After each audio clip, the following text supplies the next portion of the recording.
2002, I got this terrible itching on my upper torso. Especially at night in bed, I would just scratch and scratch until I made myself raw. And that continued. So I made an appointment to the doctors and I had a blood test. Another symptom was that I got these like clouds floating in front of me, about 4 foot away, impairing my vision.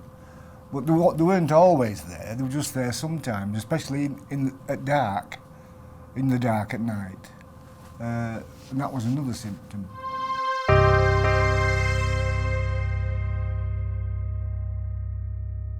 I went for a blood test and that came back inconclusive. So I had another one and that came back. I got a phone call from the doctors, he wanted to see me right away. Or I said, well, I'll go next day, but Anne said, no, you can't because you've got an optician's appointment about this floating cloud business.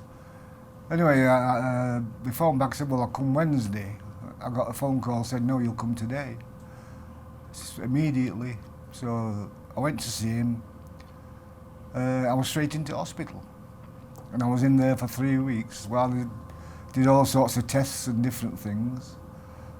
I ended up getting transferred to the renal unit at the Northern General in Sheffield. They did a kidney biopsy to see if I had cancerous kidneys.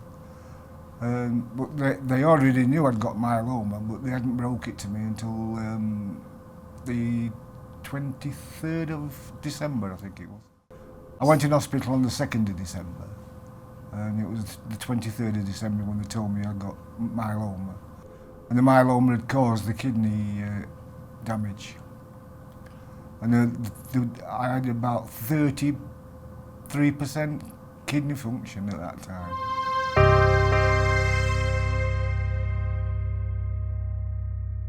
What the hell's multiple myeloma? Because I haven't got a clue. And you just sit there and he said it's a terminal illness. Well, it just hits you like a hammer. And he asks you if there's any questions. Well, there's nothing you can think of at the time to ask, really. So I went home and then I think we rung. Oh, they give us a leaflet about multiple myeloma. And at some point we rang Myeloma UK, but I can't remember when, to get more information. I was devastated because I just couldn't imagine being on a machine for 4 hours a day, 3 times a week. Not only that, or a person who drank a lot of water. And I just couldn't imagine not being able to drink when I wanted to, you know, because when you've got kidney failure, you're limited to 1 litre a day fluid intake, and that includes everything. Tea, coffee, even gravy is counted as, you know, in the litre. And I just could not imagine not being able to drink, and that was my nemesis. I didn't want to go on dialysis. I didn't want to know about it even.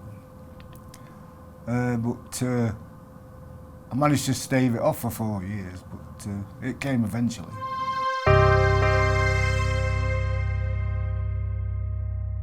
I couldn't have the really high dose of chemotherapy. The dose was tailored to my kidney function. But alas, I got an infection in the Hickman line, a septicemic incident, which practically destroyed my kidneys altogether. They took the Hickman line out, and that was the end of the CVAMP regime. I could never have it again because I didn't have enough kidney function. I was on CDT for 4 years nearly, and it kept it with the myeloma down at reasonable levels. That failed, and then I went on to Velcade, but because of my kidney function, it had to be a low dose. I I kept on that for 10 months, and it kept the myeloma at bay for nearly 18 months. I had a stem cell transplant as well, because the Revlimid failed. And that was the only option left to me because of my kidney failure. The other drugs that were available weren't any use to me because my kidney wouldn't support it. So I had the stem cell transplant in June this year. And it worked fine, everything. That's why I've got no hair at the moment. But I was in hospital for 2.5 weeks, and I came out, and now there's hardly a trace of myeloma at all. I've been for my monthly clinic at the renal unit, and once again, just before Christmas, I got a phone call saying, you better get yourself in now because your blood levels are terrible. You're in danger of having a heart attack because of the poisons in your blood. So that was it. I was permanently on dialysis from that time. I was devastated, because the only upside of it was we could go abroad on holiday again if I were dialysing, where before I couldn't, because in case I got an infection, and my kidneys would fail, and I'd have no dialysis available. So once I started dialysis, we could go abroad, because there's dialysis centres abroad we can go. But I still didn't like the thought. It was a terrible thing for me to have to do. I dialysed at the Northern General for about 10 months.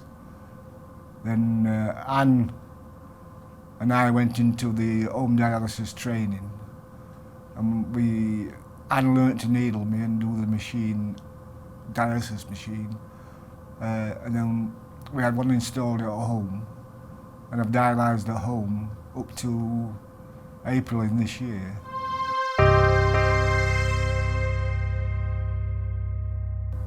Don't be afraid of it. It's very. When you first have it done, you think, oh my God, what the hell they're doing? But you get past that, and it becomes just part of your life, and it's a necessary part, you know. And it's something that you have to learn to live with. As bad as it is, it never gets any better. You've got to learn to live with it. You look at this machine, you hate it, but you know it's keeping you alive. So that's how I feel about it.